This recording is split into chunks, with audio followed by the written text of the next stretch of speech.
Okay, तो पता नहीं मेरे साथ क्या हो रहा है। मैं एक ही एपिसोड को बार बार बार बार बार बार एक ही सीन को रिपीट करे जा रही हूँ और फिर भी अच्छा नहीं हो रहा है। तो ये मेरा फाइनल रीटेक है, ठीक है। अगर अच्छा हो गया तो ठीक, नहीं तो फिर करेंगे, और कोई ऑप्शन नहीं है। तो हेलो मेरे वर्स वाले लोगों, आप सुन रहे हैं कहानी माफिया प्रोफेसर, जिसकी ऑथर, नरेटर, राइटर सब मैं हूँ, यानी आपकी तारा है। और बिना किसी डिले के हम स्टोरी शुरू करते हैं, ठीक है। तो आप यहाँ, हाँ, वो क्या हुआ ना कि अब आरूही बिटिया 18 साल की होने वाली है, और 1 साल है उनका 19 होने में। और जो मालकिन ने, जो कि मैडम ने जो भी रूल्स बनाए थे, उसके अकॉर्डिंग 18 साल के होते ही आरोही को आधा प्रॉपर्टी जो भी है उसके नाम पे, जितना भी सब कुछ है वो उसको दिया जाएगा, एंड उसको इसके बारे में पता कराना है। इसलिए मैं आया हूँ कि मैं उसको बता सकूं कि ये जितनी भी प्रॉपर्टी, जितनी भी जायदाद है, सब उसकी ही है। पर सर, वो तो आरोही को पता है ना, हमने बचपन से ही उसको बता रखा है। तो इसमें क्या ही चेंजेस कराने हैं, वो तो ऐसे भी उसको पता है। नहीं मैडम, हम अपनी तरफ से तसल्ली करना चाहते हैं, इसलिए हम आरोही बिटिया को हम खुद बताएंगे। और एक बात बतानी थी कि आज बहुत सारे डॉक्यूमेंट्स हैं जिस पे आरोही बिटिया का साइन चाहिए, और लीगल प्रोसेस है तो थोड़ा टाइम लग जाएगा। और एक बात बहुत ज़रूरी है, वो ये है कि इस प्रोसेस के बीच आरोही को कुछ भी नहीं होना चाहिए, ऐसा करके उसकी माँ ने लिख के गई थी। मैडम ने लिखा हुआ है कि अगर आरोही को अब आफ्टर 18, मतलब वैसे वो 18 की तो हो ही गई है, और अब इसके बाद से जितनी भी बिजनेस डीलिंग एंड जो भी है, जितने भी लीगल एंड फाइनेंशियल वर्क हैं कंपनी के, वो सब के सब आरोही को ही हैंडल करना पड़ेगा। एंड पूरा बिजनेस को टेक ओवर करना है, और इन सब में टाइम तो लगेगा। तो आई होप आप लोगों को कोई दिक्कत नहीं होगी। एंड राजेश जी तो हमेशा से ही अपनी बच्ची से बहुत प्यार करते हैं, तो उनको तो अच्छा ही लगेगा, और आपको भी अच्छा ही लग रहा होगा कि अब आपकी बेटी इतनी बड़ी हो गई है कि बिजनेस संभालेगी। लेकिन इन सब में जो सबसे ज़रूरी बात है वो ये है कि अब आप लोगों को आरोही की और ज़्यादा ख्याल रखना पड़ेगा, क्योंकि जैसे ही उनकी दुश्मनों को पता चलेगा कि आरोही 18 की हो चुकी है, अब सारा बिजनेस उसके हाथ में जाने वाला है, तो उसको मारने की बहुत कोशिश करेंगे। पर उन लोगों को ये बात नहीं पता है कि अगर आरोही मर जाती है तो ये सारी की सारी कंपनी, चाहे जितनी भी है, जितनी भी अर्निंग कर रही है, वह सब के सब चैरिटी में चला जाएगा। उसका नेचुरल डेथ हो तो, या फिर अब नॉर्मल हो, मर्डर हो, जो भी हो, हर एक सिचुएशन में जितनी भी प्रॉपर्टी है सब के सब चैरिटी में चले जाएंगे। बस 5% को छोड़ के, वो 5% में 1%, 1% तो मेरे पास आ रहा है, और बाकी के जो 4% है वो राजेश जी का है। ऐसा उन्होंने बेल में लिख रखा है। तो जब भी आप बोलोगे उस दिन मैं बिल ला के पढ़ दूंगा, तो उसके अकॉर्डिंग आप लोग डिसाइड कर लेना। और हाँ, ये बात हमेशा याद रखना कि आरोही को बचाना सबसे बड़ी प्रायोरिटी है। और जो सबसे ज़रूरी बात है, अगर आरोही की शादी उसके मर्जी के खिलाफ होती है, या फिर उसके कंसेंट के बिना होती है, या उस लड़के को वो नहीं जानती, ऐसी सिचुएशन में, या फिर अगर वो लव मैरिज भी करती है, तो भी आरोही की जो प्रॉपर्टी है, अगर कंसेंट के बिना होगी, तब उसकी सारी की सारी प्रॉपर्टी वापस चैरिटी में ही जाएगी। और अगर वो लव मैरिज करती है एंड वो लड़का उसको पसंद है, तो उसको सिर्फ और सिर्फ 50% ही कंपनी का मिलेगा, बाकी जितना भी 50% है वो सारा चैरिटी में चला जाएगा। बेसिकली वो आरोही के ऊपर डिपेंड करता है कि वो क्या करने वाली है, कैसे रहने वाली है। पर अगर वो पूरी 100% उसको प्रॉपर्टी चाहिए, तो आरोही की माँ ने उसके लिए ऑलरेडी एक लड़का देख रखा है। छोटे पे उन लोगों की शादी फिक्स करा दी गई थी, and I guess Rajesh ji को याद होगा। तो अगर उस इंसान से आरोही की आज शादी होती है, तो वो जितनी भी प्रॉपर्टी है, जितनी भी असर्ट हैं, जितनी भी कंपनी है, सारे के सारे होल्ड आरोही के पास आ जाएंगे विथ 100% लीडरशिप। तो अब पूरी उसके ऊपर है कि वो क्या करने वाली है, एंड आप लोगों के ऊपर है। बट एक बात अच्छे से याद रखना, आरोही को कुछ भी नहीं होना चाहिए, क्योंकि अगर कुछ भी होता है तो आरोही सीधे, आरोही की सारी प्रॉपर्टी तो जाएगी ही जाएगी, आप लोग भी जेल में जा सकते हैं। आपके कहने का क्या मतलब है? राजेश जी बोलते हैं, मेरे कहने का बस इतना ही मतलब है कि आरोही की माँ को किसी के ऊपर ट्रस्ट नहीं था और इसीलिए उन्होंने सारी की सारी प्रॉपर्टी सिर्फ आरोही पे रखा है। अगर आरोही को आज भी कुछ होता है तो जेल में सब जाओगे, क्योंकि उनको डर था कि प्रॉपर्टी के लालच में कोई भी कुछ भी कर सकता है, इसलिए उन्होंने सबका नाम डाल रखा है। तो बी केयरफुल, बस इतना ही बताना था। और हाँ, आरोही बिटिया को बुला दीजिए, मैं उसे सब कुछ बता दूं। हम बता देंगे। जी नहीं, आज तक आपने क्या किया क्या नहीं किया वो सब हमें नहीं पता। वैसे एक बात मैं बता दूं, मुझे सब पता है कि आप लोग उसको कैसे रखते हैं। बस मैं चुप इसलिए था क्योंकि मैडम का हुक्म था। उन्होंने बोला था जब तक वो छोटी है, जब तक वो 18 की नहीं हो जाती, तब तक वो लोग कैसे भी उसे रखें। आप कुछ नहीं बोलेंगे, पर जैसे ही वो 18 की हो जाएगी उसके बाद आपको चुप रहने की कोई जरूरत नहीं, आप सब उसे बता सकते हैं। इसलिए मैं आया हूं, बुलाइए उसे। हाँ हाँ, बुला रहे हैं। बहुत ज्यादा आप बोल रहे हैं। याद रखिए आप कहाँ पे हो। हाँ मैडम, हमें याद है, हम अपनी मैडम जी के घर पे हैं। बहुत जुबान नहीं चल रही है। आपकी मैडम जी कब की मर चुकी हैं। आई गेस आपको पता ही होगा, किसी ने मर्डर किया था। हाँ, पता है मुझे किसी ने मर्डर किया था, और किसने किया था ये भी पता है। ये बात वो राजेश जी की तरफ ही देख के बोल रही थी, पर उन्होंने ध्यान नहीं दिया, वो अवॉइड कर रहे थे। ये पूजा जी जाती हैं और चिल्लाते चिल्लाते जाती हैं, आरोही, आरोही, कहाँ मर गई तुम। और जब वो रूम में जाके देखती है तो आरोही रोते रोते कपड़ा बदल रही थी। उसके पास जाती है और उसको उसको बाल से घसीट के बोलती है, देख, चुपचाप से जिस लड़के से हम शादी करने को बोल रहे हैं उससे कर। और हाँ, ये जो आज आए हैं नीचे, लॉयर साहब आए हैं, जो भी बोलेंगे सब सुन लेना। और शादी के बारे में जब हम बात करें ना, जब बोले कि उसको लड़का पसंद है, लव मैरिज करिए, तो बिना ना नुकुर किए हाँ बोलेगी। क्या? हाँ बोलना है। लेकिन माँ मैं क्यों हाँ बोले, जब मुझे वो लड़का पसंद ही नहीं है तो मैं नहीं करना चाहती शादी, और ना हाँ बोलूंगी मैं। अगर नहीं बोलोगी तो याद रखना, तुम्हें इस दुनिया से हटाने में मुझे एक सेकंड नहीं लगेगा। हाँ तो मार दीजिए, मरना मंजूर है, लेकिन मैं उससे शादी नहीं करूंगी। मैं भी देखती हूँ तू कैसे नहीं शादी करती है, और लव मैरिज बोल के ही तू शादी करेगी। ठीक है माँ, मैं लव मैरिज बोल दूंगी। मन में सोचती है कुछ तो है जो तुम लोग छुपा रहे हो, पहले पता चले तो फिर मैं बताती हूँ इन लोगों को। ऐसा बोल के वो भी चुपचाप उनके पीछे पीछे चली जाती है। वकील साहब उसे देखते हैं तो बोलते हैं, आरोही बच्चा, कैसे हो आप। मैं ठीक हूँ सर। आप इतना प्यार क्यों? क्योंकि आज आप 18 साल की हो गई हैं। 18 साल की तो मैं कब की हो गई हूँ ना सर। जी नहीं, आज आपका जन्मदिन है।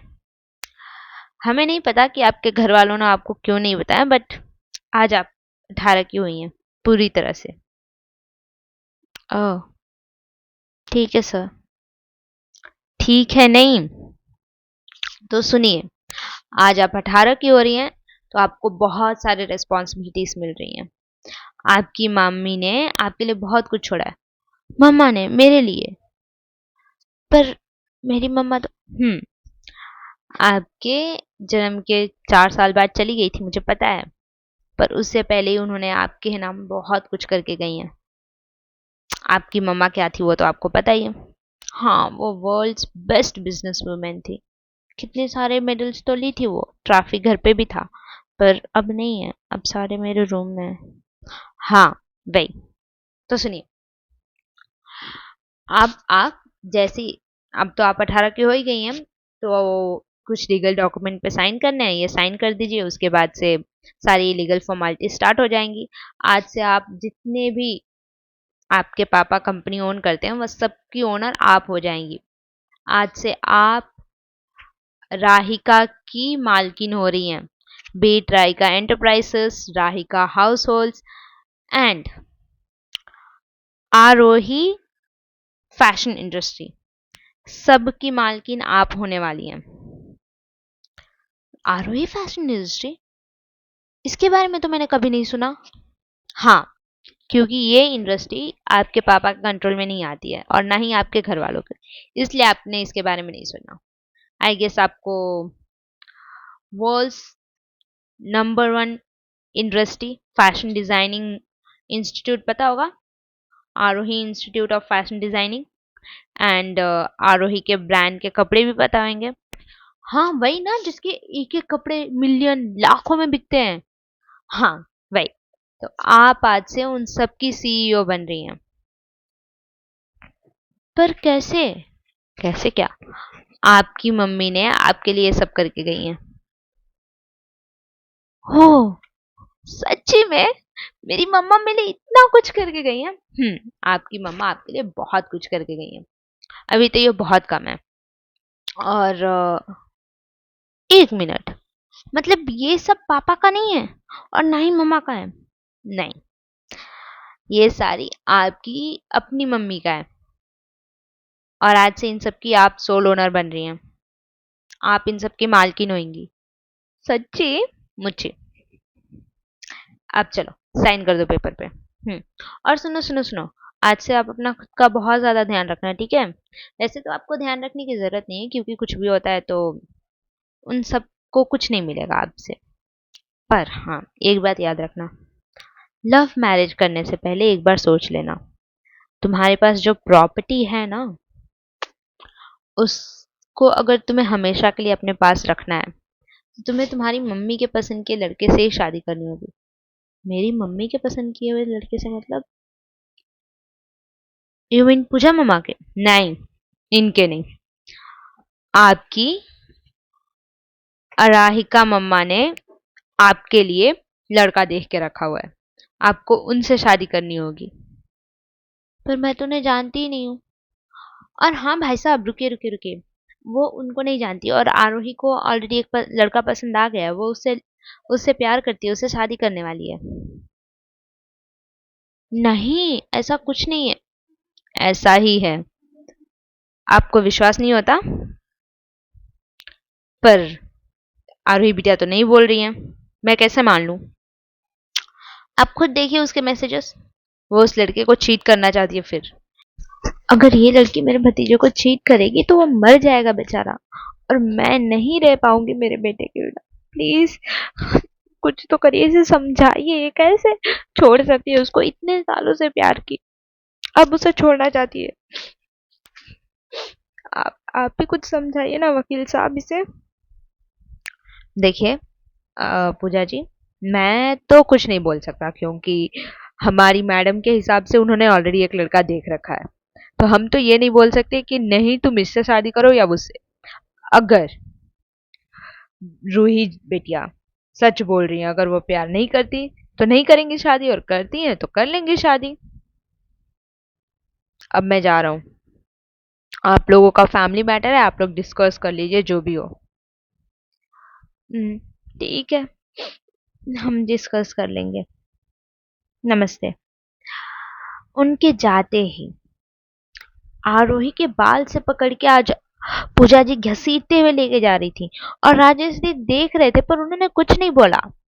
एंड आज आरोही को समझ में आ रहा था कि उसके पापा भी उसकी माँ के साथ मिले हुए थे, तभी तो अभी भी इतना सब हो रहा है और उसके पापा एक बार भी कुछ नहीं बोले। रिया घर नहीं थी, वो तो गई थी अपने मासी के यहाँ, और मासी का ही तो लड़का था। आई मीन मासी के ही लड़के से तो करानी चाहती थी वो शादी। मतलब पूजा जी अपनी बहन के लड़के से आरोही की शादी कराना चाहती थी, क्योंकि उनके लड़के को आरोही पसंद आ गई थी। हाँ था वह ठरकी, एक नंबर का नीच कमीना इंसान, उसको हर रात नई लड़की चाहिए होती थी। ना जाने कितनी लड़कियों की जिंदगी के साथ खेला था ये, और अब आरोही के ऊपर इसका दिल आया था। हाँ ज्यादा दिन का नहीं था, मुझे पता है, मतलब आरोही की माँ पूजा जी को पता था कि इसको हर दूसरे तीसरे लड़कियां पसंद आती हैं, और शायद इसीलिए वो चाहती थी कि आरोही की इससे शादी करा दे, ताकि एटलीस्ट हाफ प्रॉपर्टी तो मिले। ये नहीं देगी तो क्या जबरदस्ती तो ले ही सकती थी। ये सब सोच के वो ये शादी कराना चाहती थी, और समहाउ उसको घसीटते घसीटते रूम में लेके जाती है और बोलती है, देख अगर तूने मेरे बेटे से शादी नहीं करी ना, हाँ, वो उसे अपना बेटा बोलती थी, अगर तूने उससे शादी नहीं की ना तो सच बता रही हूँ, मैं तेरी जो माँ की आखिरी निशानी है ना, कुछ नहीं दूंगी। जाए जमीन तो जाए, प्रॉपर्टी चली जाए, पर वो सारी चीजें मैं जला के फेंक दूंगी। अब तेरे ऊपर है कि तुम उससे शादी करती है कि नहीं। पर माँ, मुझे नहीं पसंद है वो रौनक। रौनक अच्छा है, बहुत अच्छा लड़का है, तुझे खुश रखेगा, कर ले शादी। नहीं रखेगा वो खुश, वो रखे ना रखे उससे कुछ मैटर नहीं करता, तू उससे शादी करेगी। और अगर नहीं करेगी तो मैं सच बता रही हूँ, तेरी माँ की जितनी भी चीजें हैं सबके सब मैं जला दूंगी। अब तू सोच ले, शादी करेगी या नहीं। और हाँ, शादी 2 दिन में है, तो जा, कॉलेज से जो भी चीजें, छुट्टी लेनी है छुट्टी ले, जो करना है कर, और आ जाना यहाँ पे। नहीं, 1 मिनट, तुझे कॉलेज जाना ही क्यों है, जाने की भी जरूरत नहीं। देख, अब इस रूम से बाहर नहीं निकलेगी जब तक मैं नहीं बोलती हूँ। और हाँ, मन बना ले उसे शादी करने का, और कोई और ऑप्शन नहीं है तेरे पास, तुझे उसी से शादी करनी पड़ेगी। पर मम्मा, मुझे नहीं करना। नहीं करने का ऑप्शन, अच्छा अभी भी तू बोल रही है, रुक मैं तुझे बताती हूँ, रुक जा। और वो सीधे सीधे जाती है अपनी रूम में, और रूम से कोई तो एक डब्बा लेके आती है, उस डब्बे को आरोही के सामने दिखा के बोलती है, ठीक है फिर, मत कर शादी, मैं इस डब्बे को ही चला देती हूँ, ना रहेगा डब्बा और ना रहेगी तेरी माँ की यादें, रहना खुश फिर। उसके, नहीं नहीं मम्मा प्लीज, मम्मा ऐसा मत करो मम्मा प्लीज, मैं कर लूंगी शादी, पक्का मैं शादी कर लूंगी, मैं कर लूंगी शादी। और हाँ, ये बोलना कि ये तेरी लव मैरिज है, तुझे वो लड़का पसंद है इसलिए शादी कर रही है, समझ रही है ना। हाँ मम्मा, सब समझ रही हूँ, मैं बोलूंगी मैं लव मैरिज कर रही हूँ, जो आप बोलोगी वो करूंगी, बस इसे मत जलाना प्लीज। चल, फोन दे तेरा। फोन क्यों मम्मा, फोन दे, मैं नहीं चाहती कि तू कोई और लफड़ा लाए। पर मम्मा, मेरी तो एक ही फ्रेंड है, अब उसको भी नहीं बुला सकती। बुला सकती है, जितनी फ्रेंड्स हैं, फिर फोन तो छोड़ दो। हाँ ठीक है, जा, वैसे भी तेरे उस फोन को रख के करेगी भी क्या, ठीक है जा। ऐसा बोल के वो रूम लॉक करती हैं और चली जाती हैं। आध्या डिसाइड तो करती है कि वो उस घर से निकल जाए, फिर उसको याद आता है उसकी माँ की चीजें, और पूजा जी के ऊपर वो पूरा विश्वास भी नहीं कर सकती, उसे पता था कि वो उसकी सारी चीजें जला देंगी।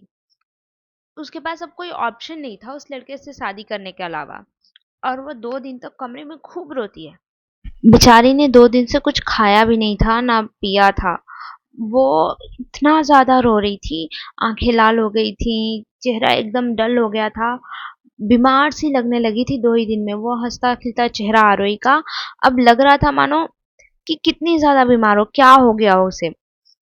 और अभी भी वो रोए जा रही थी, और बार बार बोल रही थी, मम्मा क्यों ऐसा करा, क्यों फंसा के चली गई, मुझे नहीं चाहिए सारी प्रॉपर्टी, सब इस प्रॉपर्टी की वजह से हो रहा है, नहीं होता तो क्या पता मुझे छोड़ देते ये लोग, क्यों मम्मा। पर 1 मिनट, मैं मरना पसंद करूंगी इसे शादी करने से तो अच्छा। शादी के दिन मैं बताती हूँ इन लोगों को, अगर मैंने उसकी जान नहीं ली ना तो देखना, बड़ा आया मुझसे शादी करने वाला, अब मैं बताती हूँ इन लोगों को। ऐसा सोच के खुद के अंदर थोड़ा स्ट्रेंथ लाती है, और अपने आंसू पोंछ के अब जाकर बैठी थी।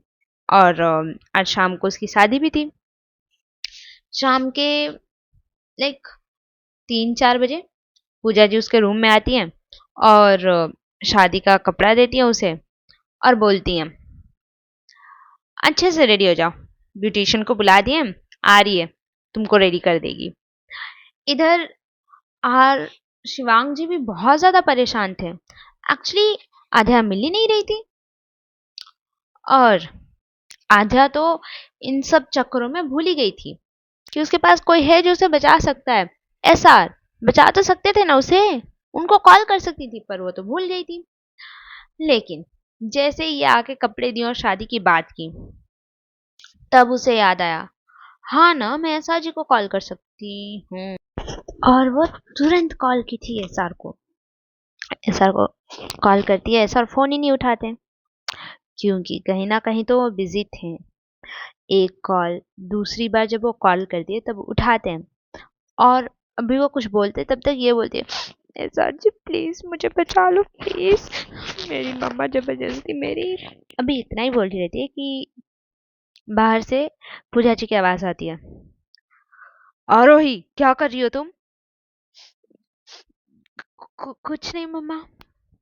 हाँ तो जल्दी रेडी हो जाओ, ब्यूटिशियन आ रही है, उससे पहले लहंगा पहन के तैयार हो जाओ, ताकि आए तो उनको सिर्फ तुम्हारा मेकअप करना हो और तुम्हारी जो दुपट्टा है उसको ड्रैप कर दें। और हाँ, पता नहीं चलना चाहिए कि तुम रो रही थी, ठीक है ना? मैं कोई भी प्रॉब्लम नहीं चाहती हूँ इस शादी में। और वैसे भी तुम्हारी माँ की वजह से ये सब हो रहा है। अगर आज वो प्रॉपर्टी ऐसे तुम्हारे नाम पे ना करके गई होती तो तुम्हें कब काम छोड़ दिए होते, क्या पता कब का मार दिए होते। लेकिन थी तुम्हारी माँ बहुत चालाक, और उसके चालाकी का अंजाम तो अब तुम ही झेलोगी ना। वह मन में बोलती हैं और फिर बोलती हैं, चलो जल्दी कपड़े पहन के आओ, या फिर मैं आऊँ रूम में? नहीं मम्मा, जरूरत नहीं है, मैं रेडी होके आती हूँ। ब्यूटिशियन पूजा कर रिया के रूम में रहेंगी, ठीक है? वहां चली जाना रेडी होके। ठीक है मम्मा। ऐसा बोल के वो जैसे ही फोन को देखती है तो देखती है फोन अभी भी कॉल पे था। और उधर एसआर जी तो गुस्से से तमतमाने लगे थे। वो बोलते हैं, किससे शादी हो रही है तुम्हारी? और करा कौन रहा है? किसी की हिम्मत कैसे हुई तुम्हारी किसी और से शादी कराने की? मम्मा करा रही है जबरदस्ती। क्या करूं? आके बचा लो ना प्लीज, इसीलिए आपको कॉल की थी, प्लीज बचा लो बचा लो प्लीज। ठीक है, don't worry, I will save you. ठीक है, तुम एक काम करो, रेडी हो जाओ। पर क्यों रेडी होना है? डोंट वरी, जितना बोल रहा हूँ उतना करो। और हाँ, तुम्हें कुछ नहीं होगा, इसकी गारंटी मैं देता हूँ। ठीक है। और ये सब बोल के वो रेडी होने चली जाती है। रात के 8 बजे के आसपास सब कोई रेडी हो गया था। आरोही लाल कलर के लहंगे में इतनी खूबसूरत लग रही थी। रेड कलर के लहंगा, उस पे golden golden and white colour का जो डिजाइन किया गया था, उस पे जो पर्ल्स एवरीथिंग इतना ब्यूटीफुल लग रहा था ना, कि उसके लहंगे से किसी की नजर ही ना हटे। और अगर उससे हटके उसके चेहरे पे जाओ तो वो आज इतनी खूबसूरत लग रही थी कि कोई सोच नहीं सकता। रोने की वजह से उसके गाल नेचुरली पिंक, और उस पे हल्का सा मेकअप एक उसे एकदम एंजल का लुक दे रहे थे। ऊपर से उनकी वो आंखें ब्राउन कलर की जिसपे गड्ढा काजल लगा हुआ था, वो इतनी खूबसूरत लग रही थी कि कोई भी देखे तो उसे देखता ही रह जाए, इतनी ज्यादा खूबसूरत लग रही थी वो। और यहाँ पे रौनक को तो मतलब लॉटरी मिल गई थी। वो देख के बोलता है, फाइनली ये लड़की आ गई मेरे हाथ। कितना बार बोला था मैंने कि बेबी एक रात मेरे साथ गुजार लो, फिर छोड़ दूंगा। पर नहीं, इसको तो मतलब मुझे तड़पाना था ना, अब बताऊंगा इसे। वैसे तो पता नहीं कितने टाइम तक इसको अपने पास रखूंगा, पर हाँ, मजे तो बहुत लूंगा। और खूबसूरती तो इतनी है कि इसे बेच के भी मस्त कमा सकता हूँ। चलो, एटलीस्ट मेरी तो लाइफ सेट हो गई ना। चल बेबी, ये ऐसा मन में सोच रहा था वो। उसे क्या पता था कि उसके साथ क्या होने वाला है। आरोही जाके अभी मंडप में बैठती ही है कि कुछ लोग तो आए थे, मतलब बहुत सारे लोग आते हैं एक कतार में, सबके हाथ में गन था। और बीच में कोई तो था जिसका चेहरा नहीं दिख रहा था। पर आई होप आपको स्टोरी अच्छी लग रही होगी। आपको क्या लगता है, कौन है वो? आरोही के हिसाब से शिवांग जी, या फिर आई मीन एसआर, या फिर शिवांग, या फिर कोई और ही है जो आरोही को बचाने आया है? देखते हैं। तो ये सब जानने के लिए सुनते रहिए कहानी मैं माफिया प्रोफेसर। और हाँ, जो मुझे बात करनी थी वो अभी मैं करती हूँ, सुनो। Thank you so so so much 200 subscribers के लिए। अभी तो मेरे पास 210 हो गए हैं जब मैं रिकॉर्डिंग कंप्लीट कर रही हूँ।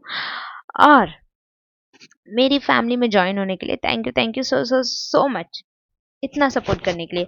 और मुझे कुछ और भी बताना था, वो ये था कि जो मेरा एवरेज ड्यूरेशन है यूट्यूब पे, वो पता नहीं क्यों नीचे जा रहा है, जिसका मतलब है कि लोग सब्सक्राइब कर रहे हैं लेकिन स्टोरी सुन भी रहे हैं, पर पिछली स्टोरीज को जितना प्यार मिला है उतना नहीं मिल रहा है। तो प्लीज यार उतना ही प्यार करो। एक ही तो आपकी नरेटर जी है, उसको भी बुरा लगता है यार, पता है। हर रोज ग्रीन ग्रीन देख देख के ना अब ग्रे हो रहा है ना, तो अच्छा नहीं लग रहा है वो एरो, उसको ग्रीन कर दो। देखा करो स्टोरी, सुना करो अच्छे से। और हाँ, आई लव यू ऑल। चलो, और क्या बताना था। तो मैं कुछ क्या ही बताऊं, मुझे समझ ही नहीं आ रहा है। स्टोरी स्टार्ट करने से पहले मुझे इतनी सारी बातें आ रही थी, मुझे बताना था तुम लोगों को, लेकिन मैंने सोचा कि नहीं, स्टोरी सुना के फिर बातें बताऊंगी। तो यही होता है मेरे साथ। Anyway, thank you so much, फिर से बोल रही हूँ, thank you so so so so much मेरे साथ मेरे फैमिली में ज्वाइन करने के लिए। और हाँ, 200 हो गए हो, और प्लीज स्टोरी पे कमेंट कर दिया करो कौन सा पार्ट तुम लोगों को अच्छा लग रहा है, कौन सा नहीं अच्छा लग रहा है। और तुम लोगों का फेवरेट पार्ट कमेंट कर दिया करो यार।